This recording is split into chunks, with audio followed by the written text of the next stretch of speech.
Ok. Apareceu o ícone para vocês lá em cima que tá gravando? Sim. Do lado do conectado ali?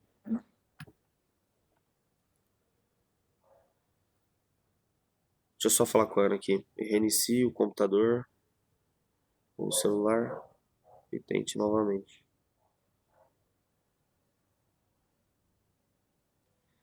Pera aí, gente. Ali.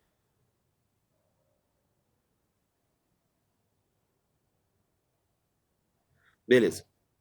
Bom, eu vou abrir ó, o meu que é mágico aqui rapidamente. Ah, deixa eu compartilhar a tela com vocês aqui. Cadê aqui? Compartilhar conteúdo.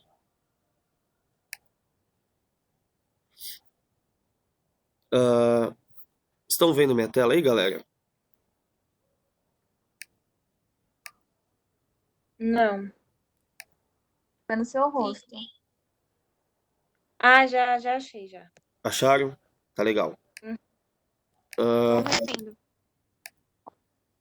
deixa eu voltar aqui. Olha lá. Bom, aqui ó é o ambiente de vocês, tá? Do que é mágico. Veja que a gente tá aqui, ó, plantão de dúvidas, conteúdos para a prova. Essas duas aulas aqui, ó, das 8h50 às 9h40, aula teórica de ótica geométrica 2. E a aula das 10h50 às 11h40 do dia 25, plantão de dúvidas sobre eletrodinâmica 2. Quando eu falo plantão de dúvidas, eu falo sobre essa atividade aqui, tá legal? Essa tarefa que é para ser entregue na quarta-feira. Então, aqui temos a atividade, certo? As questões. Na quarta-feira, que é o dia 20, eu estarei disponibilizando abaixo desse tópico a mesma forma que eu fiz aqui, ó, a resolução da tarefa, tá bom? Então eu vou estar gravando e vou estar colocando para vocês aqui. A ideia de hoje, deste plantão de dúvidas aqui, é com relação aos conteúdos da prova. Prova esta que acontecerá amanhã, né? Então os temas são EMUV, MCU, calorimetria e leis de Newton. São os 4 grandes blocos de temas que trabalharemos aí na prova de amanhã. Já vou dando alguns avisos de antemão. Já fizeram prova pela plataforma, certo? Todos vocês fizeram já? Fizeram hoje, se eu não me engano, né?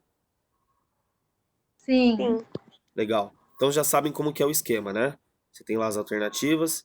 A minha prova tem 10 questões, tá legal? Eu não lembro agora muito bem como que eu dividi esses 4 temas, mas a minha prova tem 10 questões. Dentro destas 10 questões, vocês terão só questões testes, né? Não vai precisar justificar. Só que eu peço que vocês sejam coerentes consigo mesmos, né? Quando eu falo coerentes, eu falo em questão de você tentar realmente resolver sem olhar link na internet, sem pedir pro colega no celular, sem ficar trocando ideia com ninguém.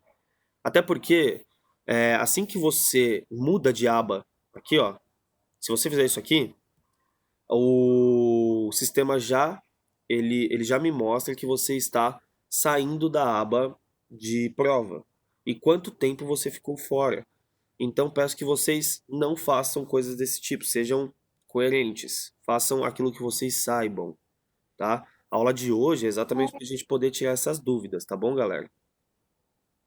Sim, posso fazer uma observação aqui rapidinho? Com certeza, eu vou parar meu compartilhamento aqui para vocês.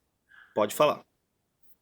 Então, não sei se todo mundo, mas pelo menos eu faço as provas pelo celular, porque no meu computador não carrega o que mágico. Tipo, ele abre, mas não entra nos cadernos, em prova e essas coisas.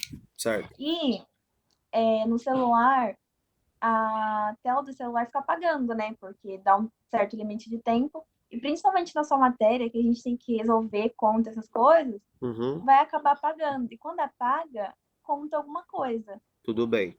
Entendi seu ponto. Vou fazer uma colocação. Uma alternativa a isso é você acessar as configurações quando você estiver fazendo a prova pelo celular, antes da prova, logicamente, e desativar o bloqueio de tela. Quando você fizer isso, o celular vai ficar ligado o tempo todo, né? A tela vai ficar desbloqueada o tempo todo e não vai apagar. Então você pode desativar essa função aí quando você estiver resolvendo exatamente para não dar margem a interpretações em relação a isso, né? Tá bom. Tá bom? Eu acho que talvez seja uma solução viável aí no seu caso. Se for, Eu não tinha pensado nisso. se for o problema de mais alguém, pode fazer a mesma coisa. Eu acho que ajuda, ok? Alguém tem alguma dúvida em relação à prova de amanhã, como vai ser feita ou algo do tipo? Mandaram coisa no chat aqui, deixa eu ver. Você não vai ter como avaliar nosso raciocínio, né? Vai ser só, tipo, certo e errado. Infelizmente não. Eu vou analisar a alternativa. Na verdade, o sistema já me mostra se você acertou a questão ou não, porque quando eu monto eu já coloco a questão correta. Então eu só vou analisar o acerto, né? Não vou poder corrigir da forma mais correta, né? Aquela forma que eu posso comentar, escrever na sua prova. Infelizmente eu não tenho essa possibilidade. Tá bom? Ok. Obrigada. Imagina. Se a internet cair. Se a internet cair, galera, eu aconselho que depois que você finalizar a prova, você relate isso para a Luciana, para a coordenadora, que aí ela me comunica, né? E eu já fico a par da situação. Beleza? Deixa eu ver se a Ana mandou mais alguma coisa. A Ana mandou ok. Tudo bem, gente? Tá claro para todo mundo isso? Mais alguma dúvida em relação à prova? Então, Não? Não. Pode falar. tá. É porque assim, eu acho que, tipo, não tem tanto problema não ter a resolução na prova, porque meio que você já avaliou a gente fazendo os trabalhos, né? Aí é meio incoerente você ir muito mal nos trabalhos e muito bem na prova, tirar 10, né? Realmente isso é um ponto muito importante que a Nathalie colocou, porque a prova, ela nada mais é do que um reflexo das tarefas, né? Eu não vou cobrar nada acima nem abaixo daquilo que eu venho cobrando nas tarefas, que vai contar, aliás, como ponto de trabalho. Então, assim, eu acho que se você vem num caminho legal dentro das tarefas, não tem como você ter ido mal na prova. Até porque você está tendo acesso às resoluções, né, dessas tarefas. Eu estou gravando as resoluções para vocês. Quando eu não gravava, eu escrevia nos comentários onde você estava errando, né? Então, se você está fazendo um estudo contínuo, você está fazendo um estudo que você vê onde você está errando, eu acho que dificilmente você vai mal na prova. Agora, se você vem tirando zero em todas as tarefas, eu não vem entregando nada, chega na prova e tira um 10, realmente fica meio incoerente. Claro que a sua nota vai ser sua nota, eu não vou ficar formulando coisas na minha cabeça, mas eu acho que quando eu falo ser coerente é em relação a isso, né? É você ter uma sequência de estudo que faça sentido para você. A Júlia está perguntando como vai funcionar o cálculo da nota. Bom, Júlia, a prova, ela vale 8. Uma das provas vocês já tinham feito, então eu já tenho as notas de vocês na minha planilha antes da gente entrar de quarentena, né? Então essa prova vai estar valendo 8. Lá no sistema ela vai estar valendo 10, mas aí cada questão vale 0,8. E como eu consigo ver quais questões vocês acertaram, eu consigo fazer a nota, tá? Vale 8 pontos, então vai somar com a nota que vocês já tinham da outra prova presencial. Você tem aí um ponto de trabalho. Você tem também um ponto de participação em simulados, que eu creio que vocês estejam fazendo, e 2 pontos da PG. Aí agora, como está sendo computado essa nota do simulado, como está sendo computada a nota da PG, aí eu não sei porque eu só recebo isso da coordenação. Mas a composição da nota é a mesma que a gente tinha antes. Tá bom? Tirei a dúvida aí. Mais alguma dúvida, galera, em relação à prova? Em relação à nota? Algo do tipo? Não? Bom, então vamos dar sequência aí à proposta da nossa aula de hoje. Eu preciso ouvir de vocês dentro dos seguintes temas aí, né? Deixa eu pegar aqui. MUV, MCU, calorimetria e leis de Newton. Você tem aí uma lista para cada coisa aí no seu Q mágico, né?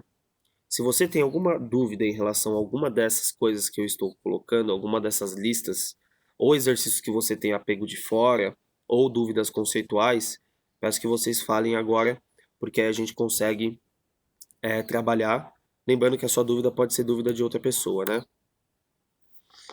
Eu Me ainda explica tô um aí. pouco perdida em calorimetria. Quando que tem que fazer soma de calor? E quando que, tipo, eu posso igualar ele a zero? Então, pera lá, Júlia, deixa eu anotar essa dúvida sua, porque aí se alguém já tiver uma outra dúvida, a gente já engata a outra explicação, tá? Quando somar, né? A sua dúvida é só em relação a quando somar os calores e igualar a zero, é isso? Isso, por enquanto. Beleza? Mais alguma dúvida? O Raso falou MCU.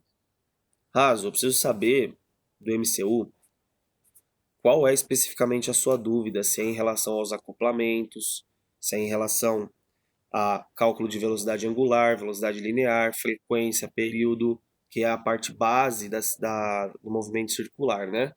Preciso que você seja um pouquinho mais específico. A Giovana falou move questões de encontro. Tá. É, Emerson, eu tenho dúvida em Move também, em relação às questões que tem que usar a área. Porque, às vezes, tem duas figuras num gráfico só. E eu nunca sei quando e, tipo, às vezes formam uma figura inteira e formam duas figuras. Aí eu nunca sei quando tem que calcular a figura inteira ou Você está falando as da área duas do figuras gráfico. separadamente. Área do gráfico, Isso. tá? Mais alguma, gente? Já peguei aqui questões de encontro que a Giovana levantou em relação a move. A Sara falou sobre a questão do cálculo de áreas, né, de gráficos de corpos que estão em move. O Raso trouxe o questionamento em relação a acoplamentos, né, pelo eixo ou pela borda no MCU. E a Júlia trouxe uma dúvida de calorimetria em relação à soma, quando somar os calores igualar a zero. Mais alguma, galera? Ô, Emerson, eu Oi. tive uma dúvida numa questão do Move, que é uma questão específica, na verdade, que é aquela que você vai somar 7 segundos. Não sei se você lembra. Mas é aquela que ele te dá um problema e ele tem que somar 7 segundos. E eu não consegui entender muito bem É uma essa questão questão. específica da tarefa que eu passei de move para vocês? É. Tá, então eu vou pedir que você veja especificamente qual é, tá? E aí você me fala para eu poder anotar aqui, pode ser? É a 3 Questão 3 da lista de move. da lista de Move. Ótimo, beleza. A gente já dá uma olhadinha, tá bom?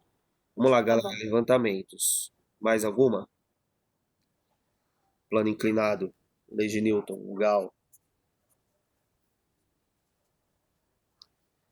Bom, então vou fazer o seguinte. Ó, eu anotei aqui as dúvidas de vocês. A gente vai uma a uma. Eu vou tentar. Deixa eu ver aqui. Eu vou começar pela que tem menos ligação com as outras, que é a de calorimetria da Júlia. Tá bom? Então, vamos começar pela questão de calorimetria. Deixa eu só anotar um negócio aqui. Um minutinho. Quem entrou depois foi a Nathalie, a Raíssa e só, né?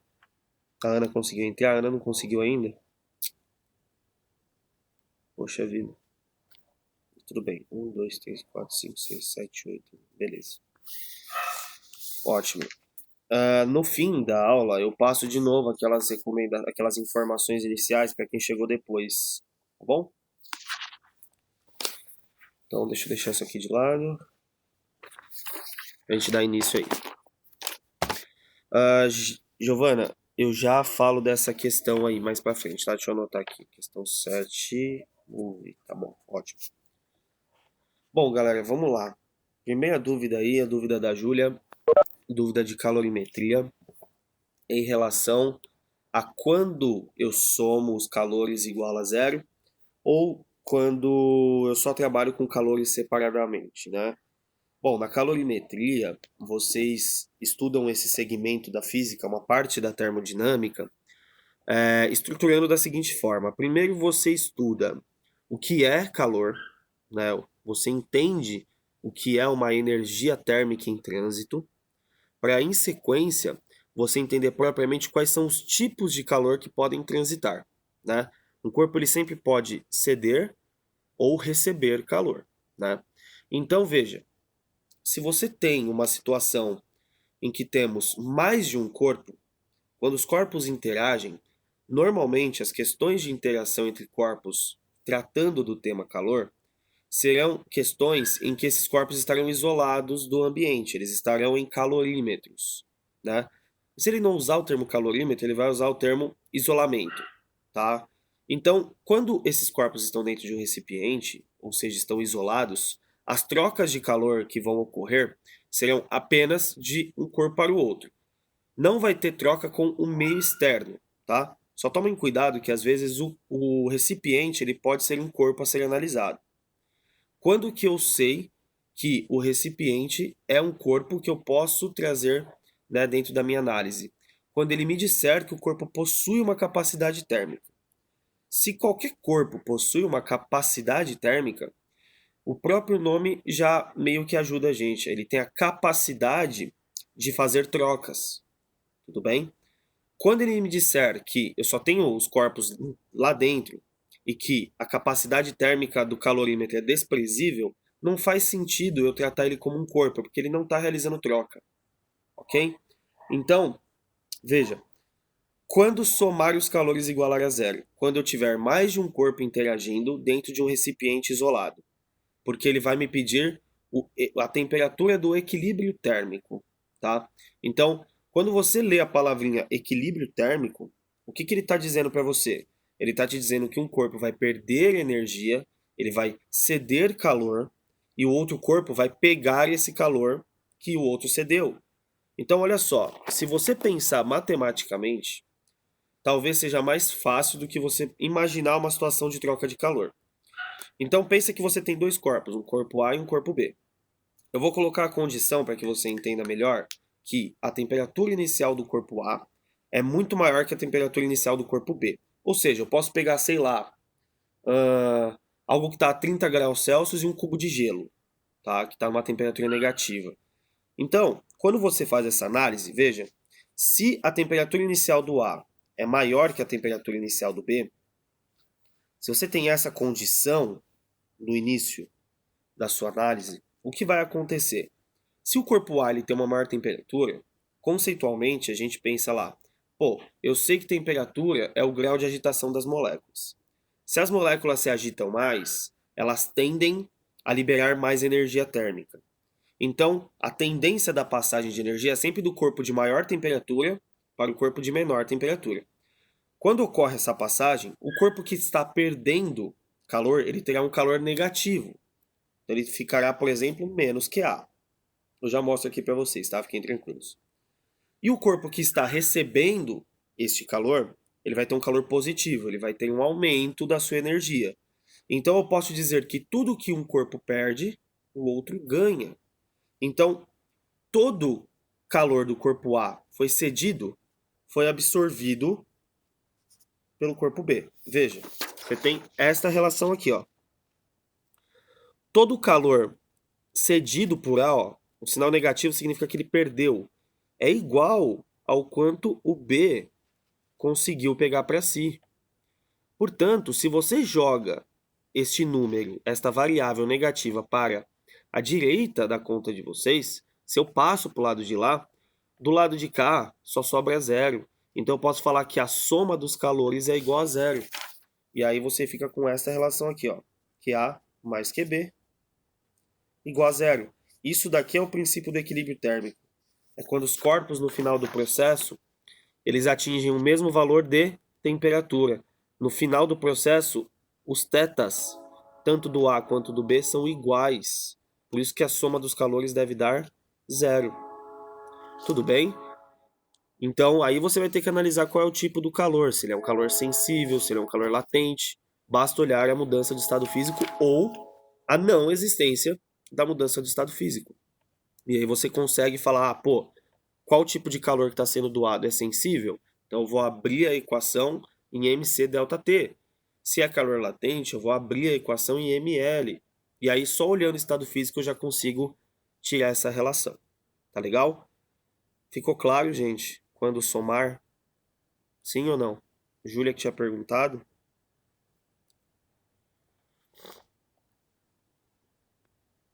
Beleza. Emerson, Oi. aproveitando que você já está em calorimetria, você pode fala também sobre aquela questão que a gente teve que fazer naquele negócio da Lula, que era uma prova, só uma prova teste. E aí tinha uma questão de calorimetria também. Você pode Uhum. falar sobre a questão? Me dá só um minuto para eu ver a questão. Novamente. Uhum. Eu preciso pegar ela aqui. Deixa eu ver se eu tenho acesso ainda a essas provas teste, tá? Porque quando eu tava montando as provas eu tinha. Agora eu preciso dar uma olhada. Se você quiser, eu lembro. Você lembra da questão inteira? Era curta? Tá, então Tava... fala, porque senão a gente perde muito tempo aqui eu procurando essa questão, né? Então deixa eu só entrar no caderno de vocês de A novo, caso pergunta seja era necessário. basicamente pergunta. Vai lá, Giovana. Qual era a questão?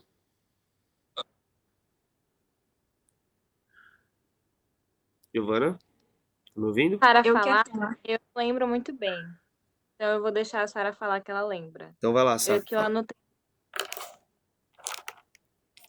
Um minuto.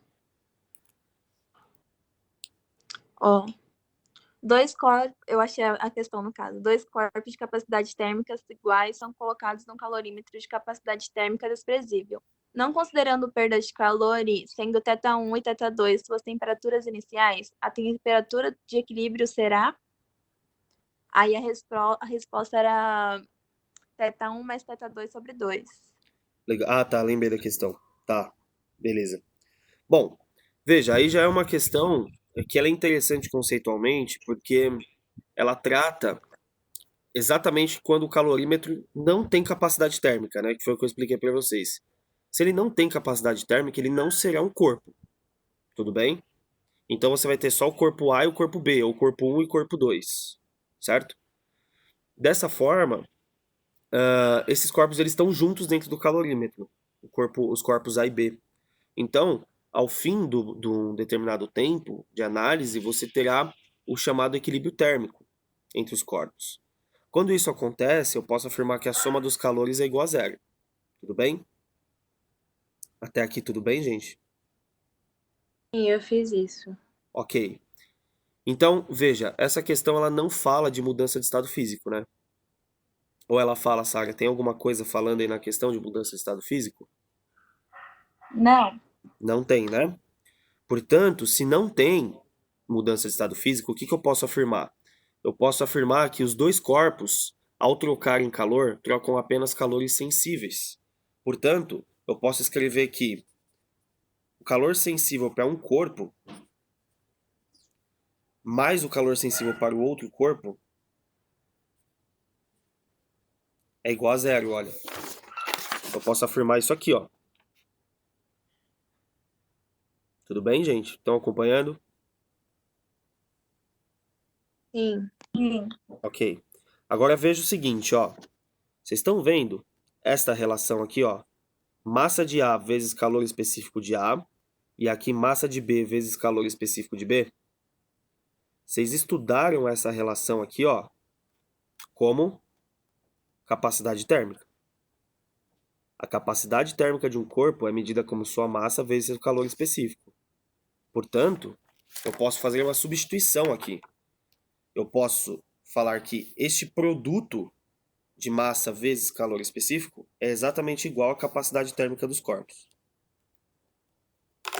Eu vou fazer esta substituição aqui, ó. Beleza? Desta forma, quando aplicamos a substituição, a gente fica com a expressão nesta forma aqui, ó.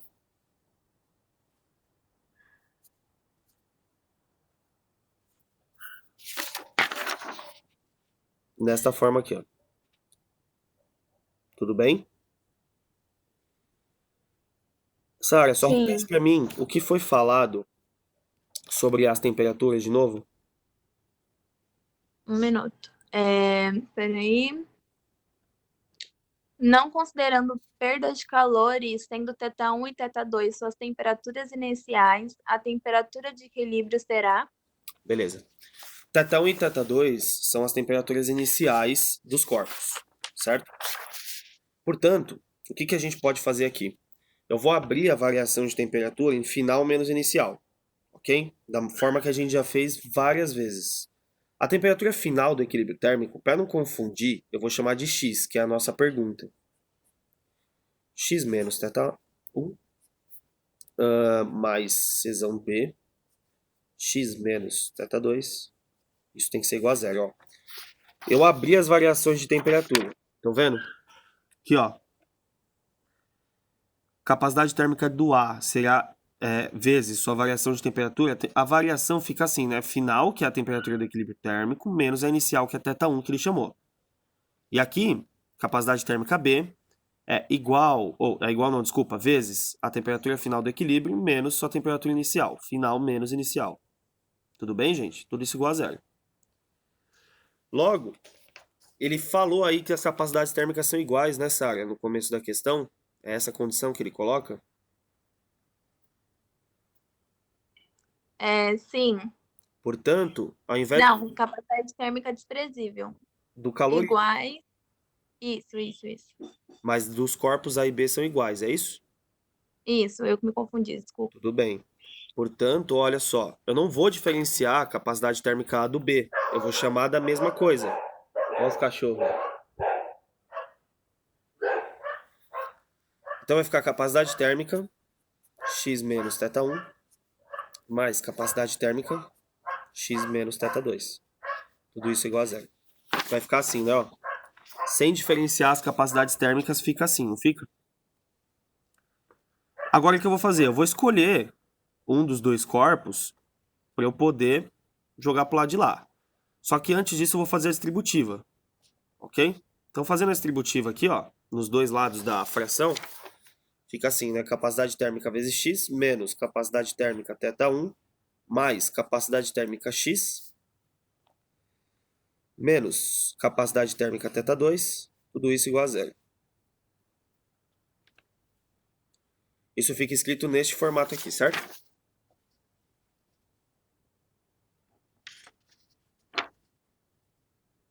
Beleza? Agora, o que eu vou fazer? A pergunta é exatamente o nosso x, certo? Com a pergunta ao nosso x, a ideia é isolar o x na equação. Então, o que eu vou fazer? Eu vou jogar tudo que não tem x para um lado e tudo que tem x para o outro. Sara, lê a questão inteira de novo para mim, por favor. Dois corpos de capacidades térmicas iguais são colocados no calorímetro de capacidade térmica desprezível. Não considerando perda de calor e sendo θ1 e θ2 suas temperaturas iniciais, a temperatura de equilíbrio será? Tá, beleza, é isso mesmo. Ele não deu nenhuma condição de que uma temperatura é maior que a outra. Você não sabe quem tem maior temperatura. Então, tudo bem. Bom, então isso aqui vai ficar escrito assim, né?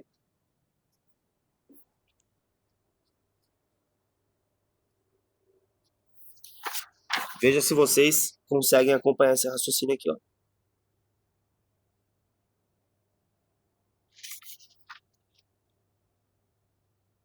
Tudo bem para todo mundo até aqui, ó, até essa última linha aqui, ó. Sim. Sim. Agora veja, a capacidade térmica tá fazendo o quê? Ela tá multiplicando os dois lados, não tá? Então eu posso cortar a capacidade térmica, porque ela tem o mesmo valor. Isolando x, a gente fica com θ1 mais θ2 dividido por 2. Ó.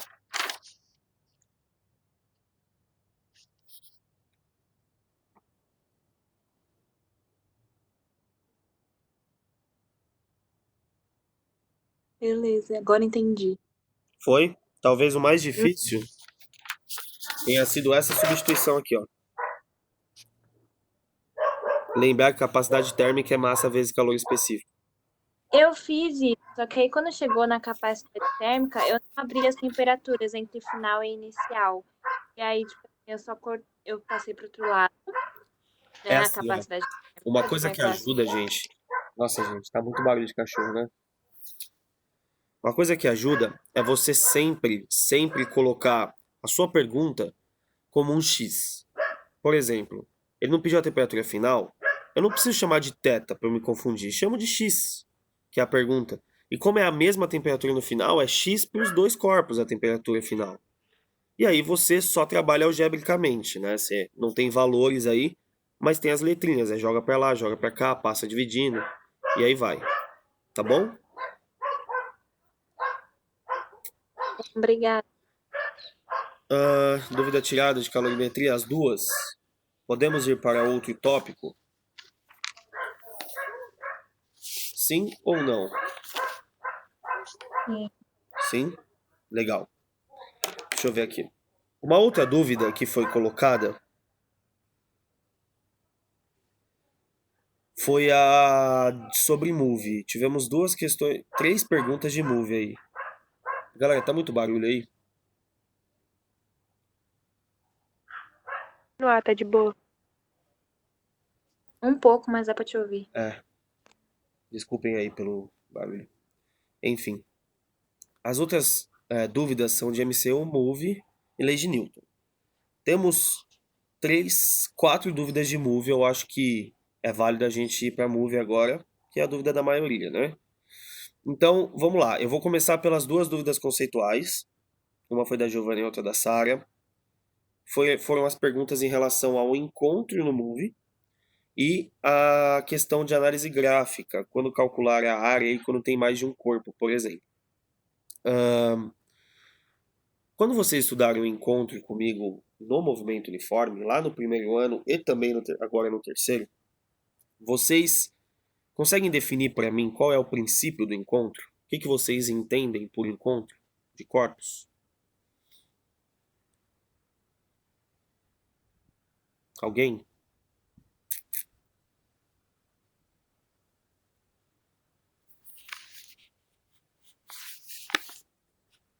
Alguém se arrisca?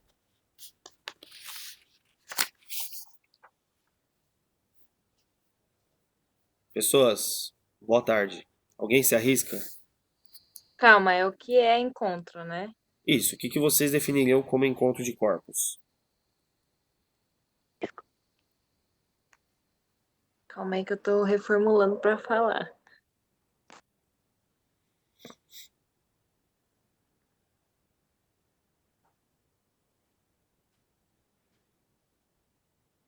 Eu sou uma pessoa paciente.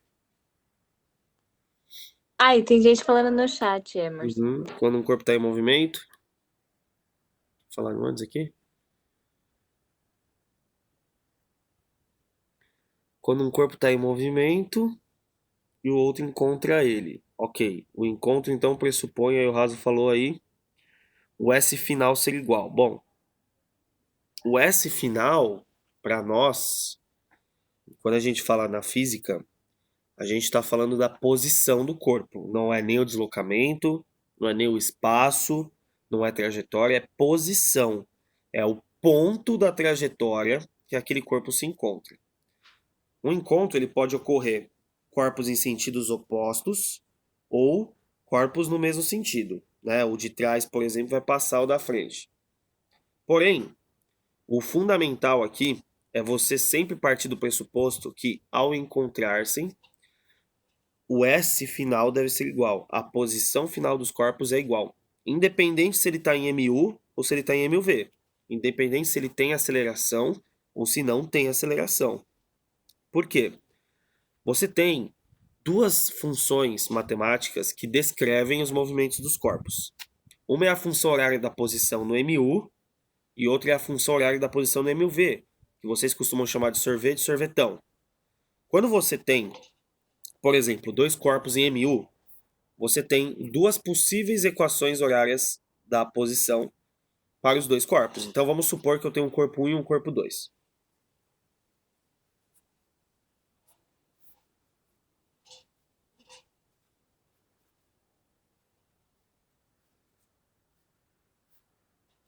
Você teria exatamente duas expressões possíveis de posição final para esses dois corpos, certo?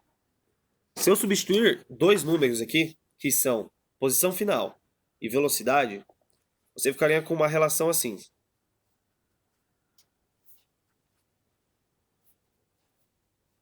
Por exemplo, você ficaria com uma relação assim, certo? Veja, S1, posição final do 1, é igual a 2, ele parte da posição inicial 2, mais 5t. Velocidade média, 5. E aqui o outro parte da posição 10, mais 50, certo? Mais 50 não, mais 20, mais 20t.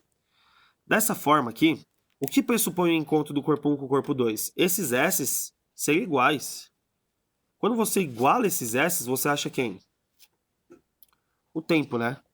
Achando o tempo do encontro, substitui ou aqui, e acha a posição final. Isso você tem muito claro na sua cabeça lá no MU. Mas agora você me fala assim, mas quando tá no Move, complica. Galera, a única coisa que vai acontecer é que as duas funções vão ser descritas por isso aqui, ó.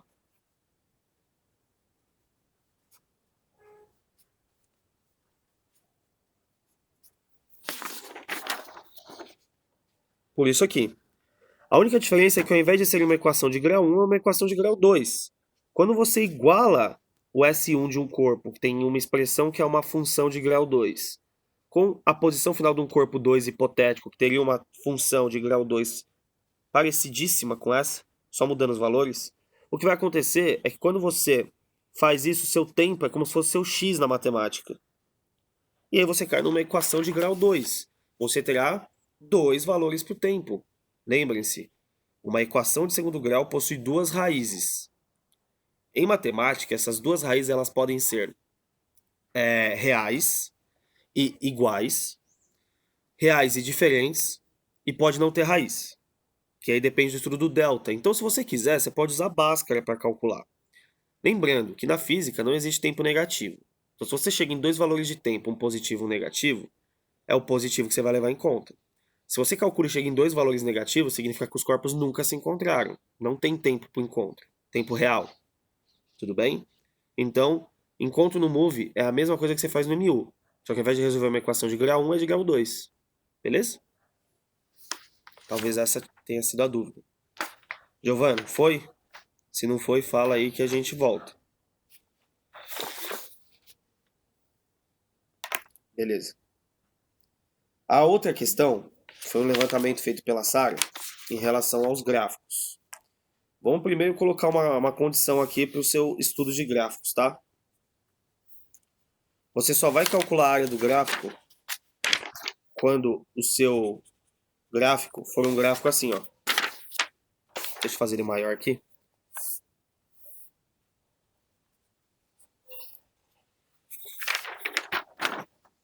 Assim.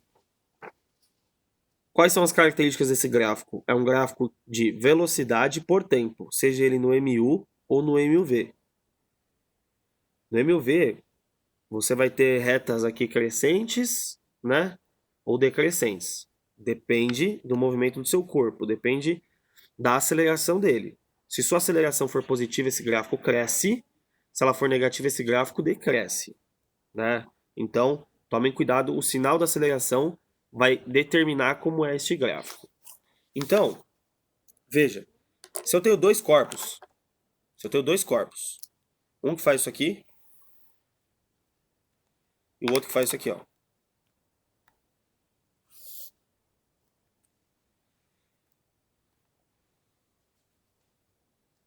Sabe? Acho que sua dúvida era mais ou menos isso aqui assim, ó. Se eu tenho dois gráficos, o vermelho, ele representa para mim um gráfico de um carro que está desacelerando, que a velocidade dele está caindo. Perceba que a velocidade dele reduz. E o gráfico verde representa uma reta crescente, então meu carro está acelerando. Desta forma, Sara, sei que ficou mais com dúvida nisso, fala para mim que figuras geométricas você vê aqui. Triângulo Um triângulo de que cor? vermelho. E a outra figura? É Não, peraí, esqueci o nome. É um trapézio, não é? Trapézio, isso. Agora vamos lá. Quando eu pego um gráfico de V por T, eu posso calcular a área. Por que eu posso calcular a área dele? O que a área do triângulo, por exemplo, me responde num gráfico de V por T? Lembram disso ou não?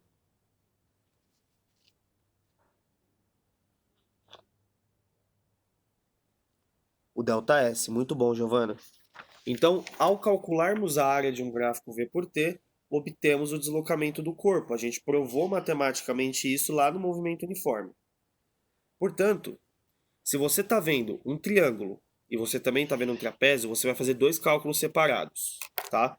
Por exemplo, se o triângulo fosse por o carro 1 e o trapézio fosse a figura formada pelo movimento de um carro 2. Olha o que você precisaria fazer, ó. Eu vou até tirar da figura. Um trapézio e um triângulo. Ó. Tirei os dois caras da figura, tá vendo? O que você vai fazer? Você vai calcular a área 1 seria igual, numericamente igual ao deslocamento 1. E a área 2 numericamente igual ao ΔS2. Olha só. Sária, se você não consegue calcular dentro do gráfico, tira da figura, tira do gráfico ela e desenha eles fora. As duas figuras fora. Dessa forma, você vai conseguir calcular o deslocamento 2 e o deslocamento 1. E aí, o que vai acontecer? Se for uma questão de encontro e ele pedir o ponto do encontro, eu posso falar que, por um determinado tempo t, esses ΔS devem ser iguais. Tudo bem?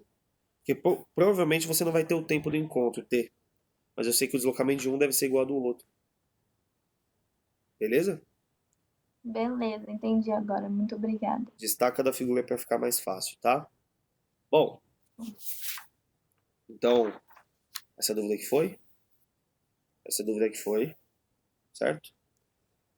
Agora temos duas questões específicas de Move. Então eu vou lá pro que mágico agora. Peço que vocês abram o que mágico de vocês. Selecionem a lista de Move, tá? Quer saber melhor? Nem precisa, vou compartilhar minha tela aqui. E vocês vêm por aqui.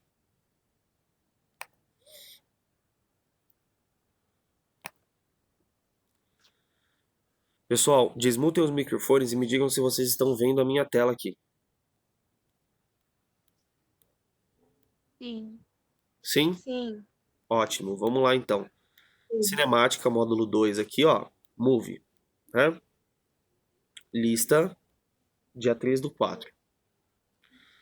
Bom, a primeira dúvida que surgiu, eu vou na ordem aí, tá? Foi a questão número 3. Foi a Giovana Cabral, acho que fez o levantamento, né, Giovana? Sim. Foi, né? Tá. Então é o seguinte, eu vou fazer a leitura com vocês. Questão. E a gente vê aí qual era a interpretação que teríamos que ter nesse exercício. Ó. Questão da VUNESP. O tempo de reação, ou seja, o intervalo de tempo entre o instante em que a pessoa recebe a informação e o instante em que reage, o tempo de reação de certo motorista é de 0,7. Os freios podem produzir a velocidade máxima de 5 metros por segundo em cada segundo. Ou seja, os freios eles podem desacelerar ou reduzir a velocidade de 5 metros por segundo quadrado, certo? Então isso aqui é a desaceleração. Meu Deus do céu. Supondo que ele esteja dirigindo a uma velocidade constante de 10 metros por segundo, determine. Né? Então veja, aqui você já tem uma velocidade constante antes do freio, certo? Quando ele começar a pisar no freio e acionar essa desaceleração de 5 metros por segundo quadrado, você achará aí um determinado deslocamento, que é o que é pedido na B. Na letra A, a pergunta é: o tempo mínimo decorrido entre o instante em que avista algo inesperado, que o leva a acionar os freios, até o instante que o veículo para, é quanto? Então, pera lá. Ele quer saber o tempo entre o instante que ele vê e o instante em que ele para. Ele quer o tempo total, certo? Tempo total. Agora, vamos lá.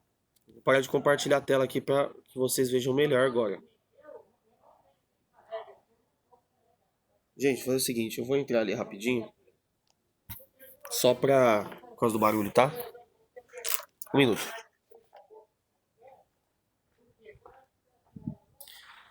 Bom, vamos lá. Todo mundo me vê, gente? Galera, estão me vendo? Sim. Beleza. Então, olha só. Você tem aí uma situação em que você tem dois momentos.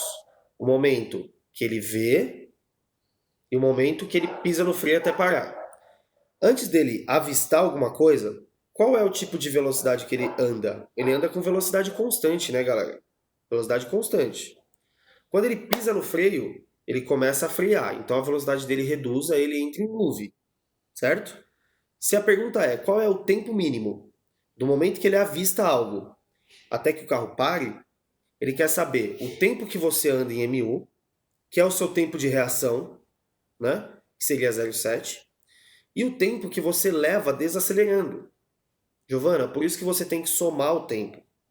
Porque olha só, quando você pensa num tempo para ele avistar e pisar no freio, você pensa num tempo de 0,7. Certo? Que foi o que a questão falou pra gente. Agora, o tempo que ele ficou freando eu não sei, mas eu tenho dados para calcular isso. A aceleração é 5 metros por segundo quadrado.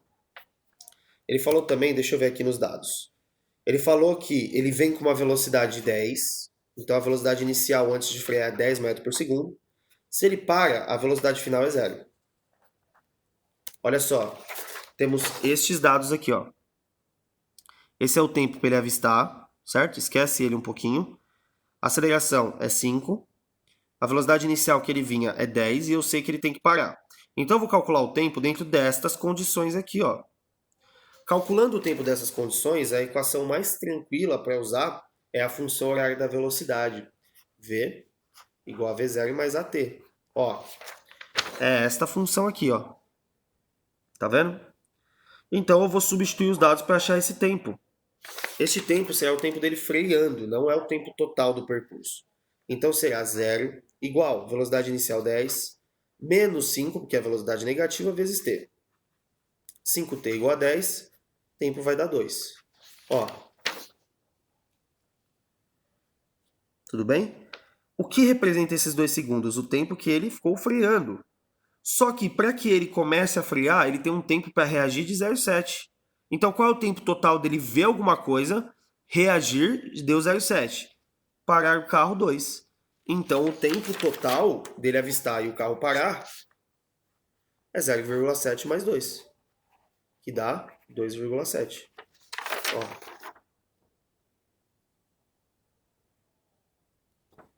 Foi, Giovana? Foi. Foi? Por que você soma, né? Sim. Sim. Outra questão que foi perguntada foi a questão 7, né? Foi a questão 7.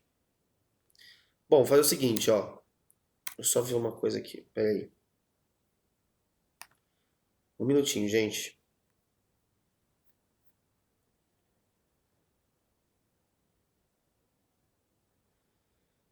Beleza. Vamos lá. Cadê a lista? Vamos ver aqui. Legal. Bom, vou acionar aqui novamente o compartilhamento.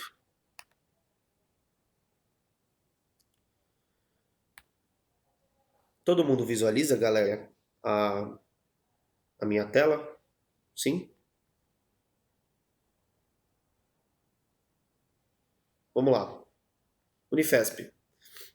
Uma ambulância desloca-se a 108 km por hora num trecho plano de uma rodovia, quando um carro a 72 km por hora, no mesmo sentido da ambulância, entra à sua frente a 100 metros de distância, mantendo sua velocidade constante. Então, pera lá. O carro que entrou na frente está com velocidade constante, este valor de velocidade, perceba, a ambulância está com 108, ou seja, a ambulância anda mais rápido do que o carro. Isso significa que em algum momento a ambulância bate no carro que está na frente dela. A pergunta é, a mínima aceleração em metro por segundo quadrado que a ambulância deve imprimir para não se chocar com o carro é em módulo pouco maior que quanto? Então veja, a pergunta é, a pergunta é a mínima aceleração, você sabe que não é uma aceleração, é uma desaceleração, porque ela é mais rápida. Então ela tem que pisar no freio, caso contrário ela vai bater com o carro que está na frente dela. Isso significa que eu tenho que calcular a desaceleração da ambulância, sabendo que o carro anda a 72 com velocidade constante e que essa situação se inicia quando o carro está a 100 metros de distância da ambulância. Então você pode montar essa situação vista de cima. Se você monta essa situação vista de cima, você pode representar assim, ó. O carro está lá na frente, certo? A ambulância está aqui atrás. A ambulância, em algum momento, ela bateria no carro. Eles estão a 100 metros de distância. Veja, você pode montar essa situação assim, ó. Tá vendo? Agora, olha só. A ambulância chegar no carro pressupõe uma questão de encontro, né? Por quê? O carro não está parado, o carro anda. E a ambulância também anda. Então, a ambulância, ela encontra o carro. Portanto, é uma questão de encontro no Move de um corpo em MUV com um corpo em MU. Tudo bem? Agora, veja. Nesta relação, eu tenho a posição inicial da ambulância, que é 0, e a posição inicial do carro, que é 100, porque eles estão a 100 metros de distância. Então, a ambulância está no 0 e o carro está no 100.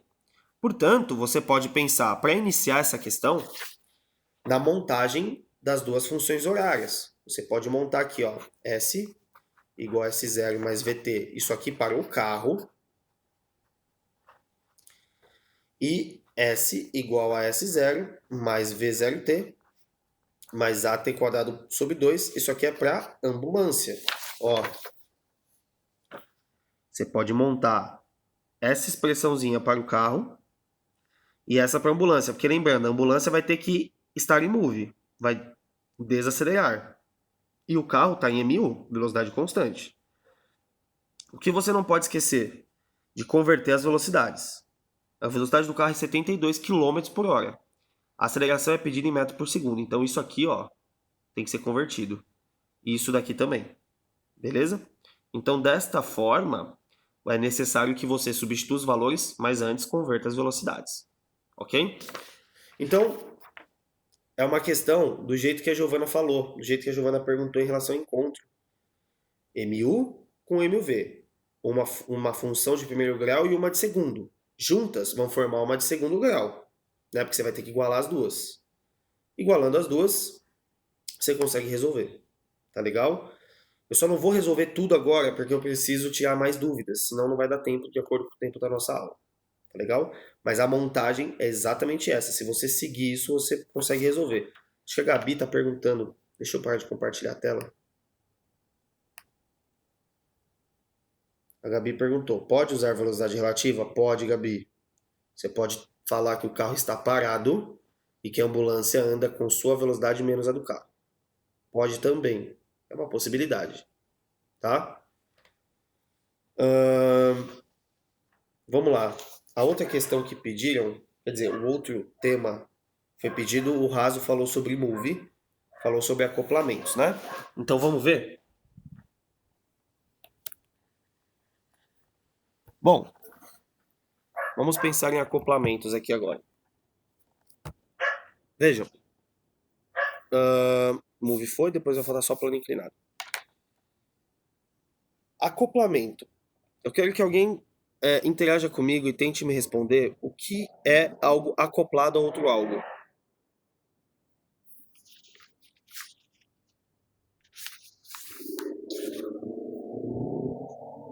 É quando tá junto, não é? Sei lá, tipo, tá. Exatamente. É quando tá junto. Junto pode ser de qualquer jeito, né? Por isso que a gente divide acoplamentos em dois casos.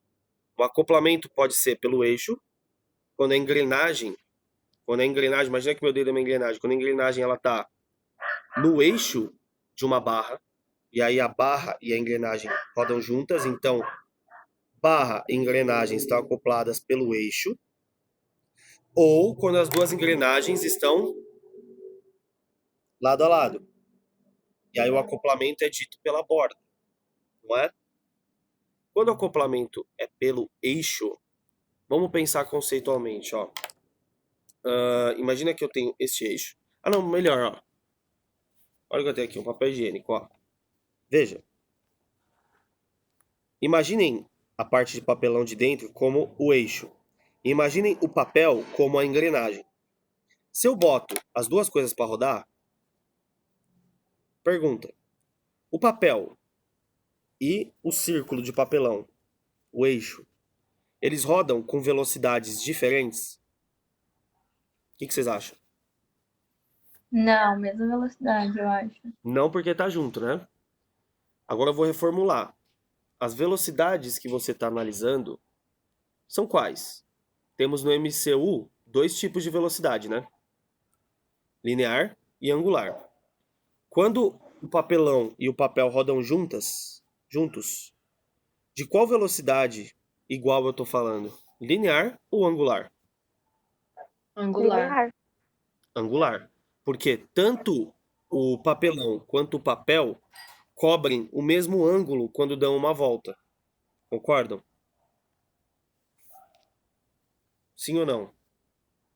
Não entendi. Não entendeu? Não entendi. Não.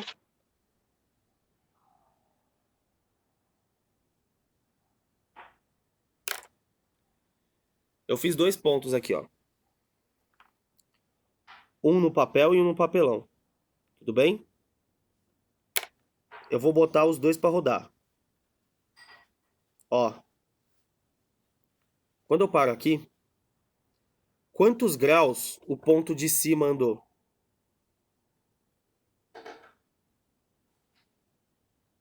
160 E o ponto de baixo? também. Então eu posso afirmar que, quando o acoplamento é pelo eixo, os dois elementos andam o mesmo ângulo quando dão uma volta. Sim ou não? Sim. Quando você pensa em ângulo, você está falando da velocidade angular, porque ela depende do deslocamento em ângulo, certo? Ou seja, Uhum. é a velocidade angular que deve ser igual quando o acoplamento é pelo eixo, porque eles cobrem o mesmo deslocamento em ângulo, certo ou não? Sim, mas dá para calcular a velocidade linear? Dá para calcular a velocidade linear, mas não necessariamente as velocidades lineares devem ser iguais, até porque a velocidade linear depende do raio, né? E você, Uhum. olhando esses dois pontos, você consegue ver que o raio para o ponto no papel é maior do que o raio para o ponto no papelão, considerando aqui o centro, né? Tudo bem? Sim. Portanto, Uhum. vamos separar. Se o acoplamento é pelo eixo, eu posso afirmar com certeza que a velocidade angular de um corpo é igual à velocidade angular do outro. Ó. Essa afirmação eu posso fazer com certeza. Agora, o que importa daqui é o resultado, é o que você consegue tirar conceitualmente daqui. Olha só. Lembre-se que velocidade angular pode ser escrita como 2πf ou 2π sobre t.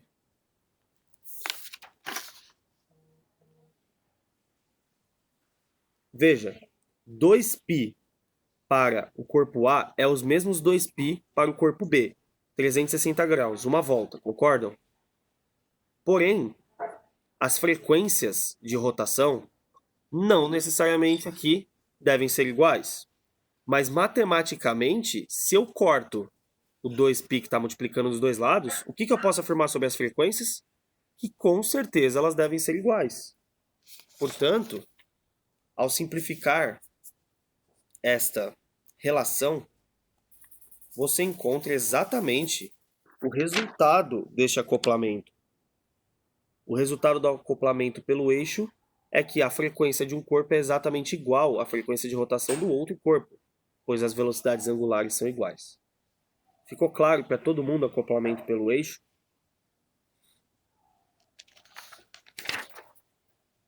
Sim ou não, galera? Deixa eu saber se vocês entenderam isso antes de ir acoplamento pela borda. Sim. Sim. Emerson, eu só tenho uma pergunta, acho que um pouco bestinha, mas é porque eu anotei aqui como velocidade escalar e angular. A linear seria escalar, né? Isso. A escalar é a linear. Tá bom? Tá bom, obrigada. Imagina. Então agora vamos pensar no acoplamento pela borda, que é aquele exemplo que eu dei de duas engrenagens assim, né? Lado a lado.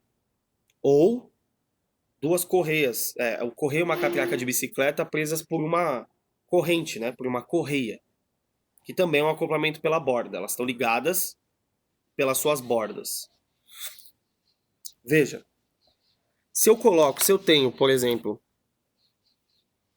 a engrenagem representada pelo rolo de papel e a minha mão representando outra engrenagem, se eu coloco essa aqui para rodar, a do papel, com certeza a minha mão tem que rodar junto. Concordam? Porque elas estão juntas.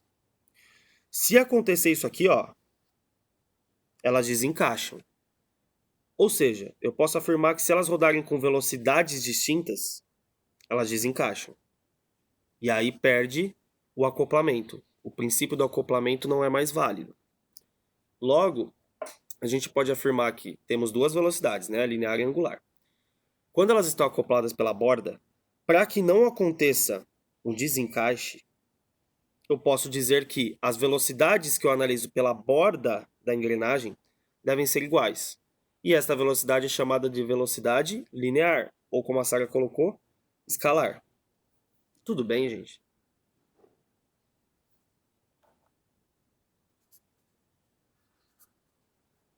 Sim. É isso aqui que eu posso afirmar no acoplamento pela borda, ó. Que a velocidade do A, da engrenagem A, deve ser igual a do B. Quando você abre essas duas expressões, 2π RFA, RAFA, igual a 2π RBFB. Os dois π's vão embora.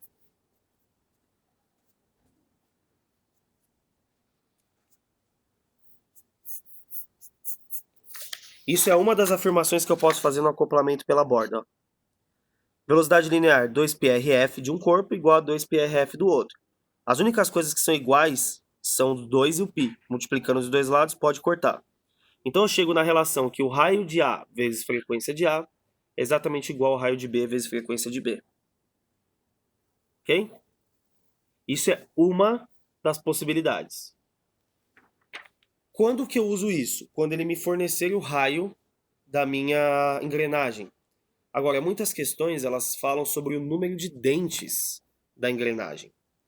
Agora, acompanha. Se ele me dá o número de dentes, eu vou partir do mesmo princípio. Qual vai ser a diferença? Só um minuto, gente. Só escrever de novo aqui. Qual será a diferença? Ó, a diferença será que matematicamente, 2πr é a expressão que me dá o comprimento de uma circunferência. Agora, se a minha circunferência for cheia de dentes, eu posso afirmar que esse meu 2πr é exatamente o mesmo valor que o número de dentes. Deixa eu escrever isso aqui, ó.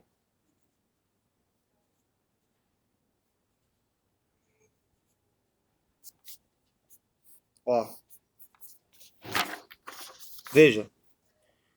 Se a velocidade linear de A é igual a de B, eu sei que 2π RAFA é igual a 2π RBFB. Mesma coisa que fizemos aqui em cima, tá? Mesma coisa que fizemos aqui, ó.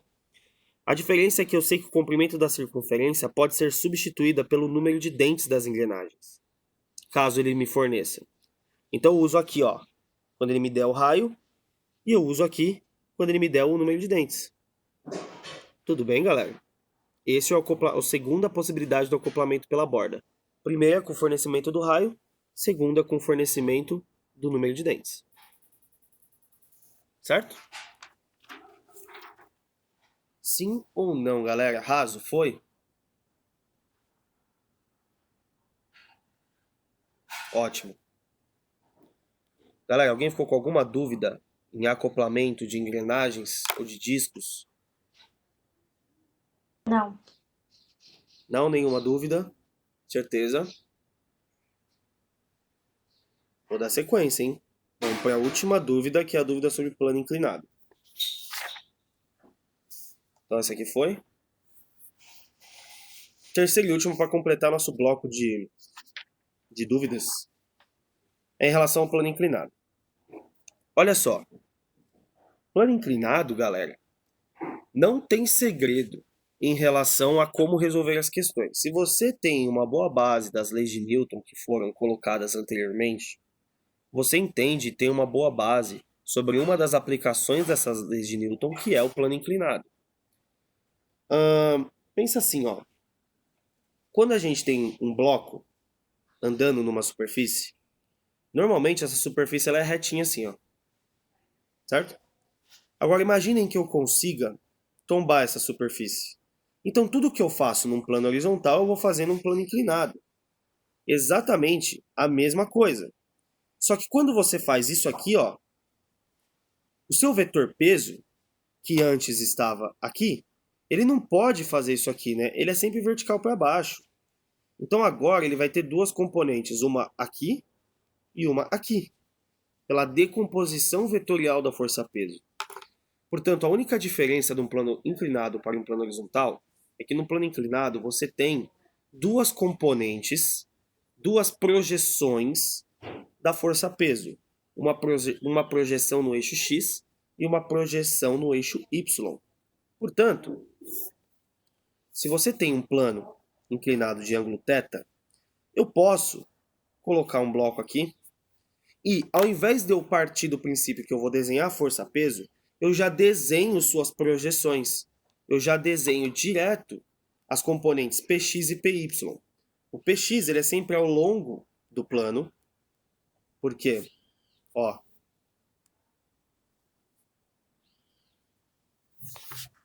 consegue ver que o seu peso ele está vertical para baixo? Essa componente na horizontal é o seu eixo X do plano cartesiano.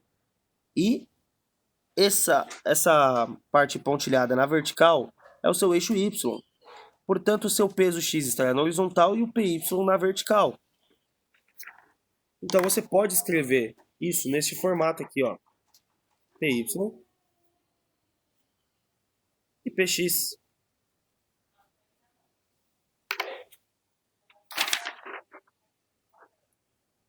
Tudo bem? Desta forma, agora é só pensar neste ângulo aqui dentro. Só pensar neste ângulo aqui dentro. O ângulo, ele sempre vai estar entre o peso e o PY. Não tem segredo. Entre o peso e o PY. E aí, quando você tira esse triângulo da figura, você cai numa relação assim, ó. Peso aqui, Px e o Py.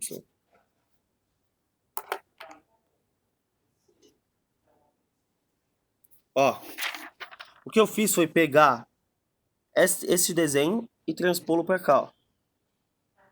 O Px é sempre o cateto oposto e o Py é sempre o cateto adjacente. Então o Px depende do seno e o Py do cosseno. Portanto, o Px é peso vezes seno. Só aplicar o seno que você enxerga, isolando o Px. E o Py é o P vezes o cosseno de θ. Veja. Ao invés de você escrever o peso no plano inclinado, sempre coloque essas duas forças. Px e Py, você sempre desenha assim. O Py é sempre oposto a normal no plano inclinado. E o Px é sempre no sentido de descida do corpo em relação ao plano inclinado. E é assim que você calcula as duas componentes. Aí você pode ter um fio preso aqui, ó. E aí falar de tração, uma mola. Pode ter aí um bloco encostado, aí vai ter uma normal aqui também. E aí, o jeito de resolver essas questões de lei de Newton é igualzinho você fazer no plano horizontal. Marca as forças, se questione para onde é o movimento do sistema. Depois disso, se você já tem a marcação das forças, monte o princípio fundamental da dinâmica, que é a força resultante, sendo a força resultante sempre quem ganha menos quem perde. Isso aí você cai num sistema de equações. A soma das equações te possibilita o cálculo da aceleração, te possibilita o cálculo de uma força em si. Se for para calcular a aceleração, você vai pegar esse dado e jogar em alguma das expressões que você tinha para calcular a força pedida. Tá legal? Mas a forma de resolver é exatamente a mesma. A única diferença é esses dois carinhas aqui, que vem da decomposição vetorial de peso. Tudo bem? Galera, foi? Sim. Sim ou não? Sim. Eu acho que é a Gabi que tinha perguntado. Gabi, tudo bem? Sim? No chat, beleza. Olha só. A prova, como eu disse antes, não está diferente das tarefas que eu estou colocando.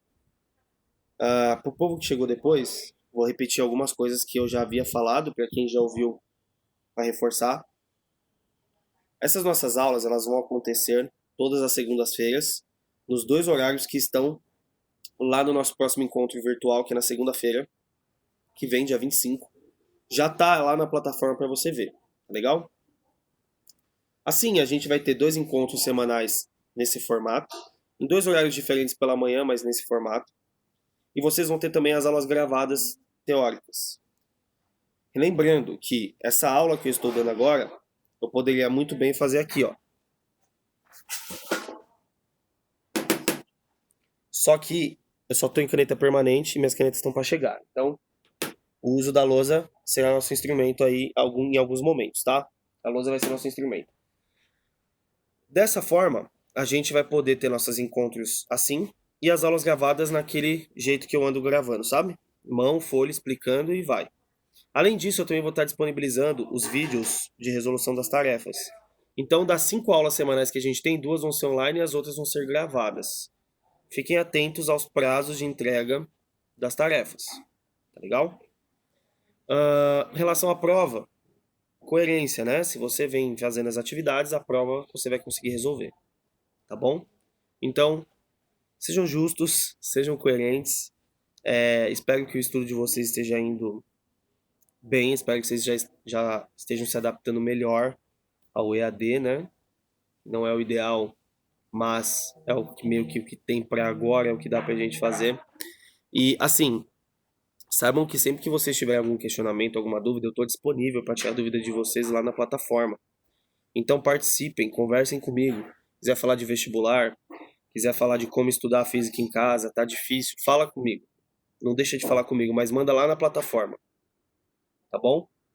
Até lá, gente, até a volta, saibam que a gente está tentando dar o melhor suporte que a gente pode para vocês, porque a gente também está passando por bastante dificuldade aí em relação a essa estrutura nova de aula. A gente está tendo que se adaptar bastante. Mas espero que vocês estejam conseguindo estudar e saibam que vocês podem contar comigo. Tá bom? Acho que é isso, né, no geral. Alguém mais tem alguma dúvida? Quer fazer alguma colocação?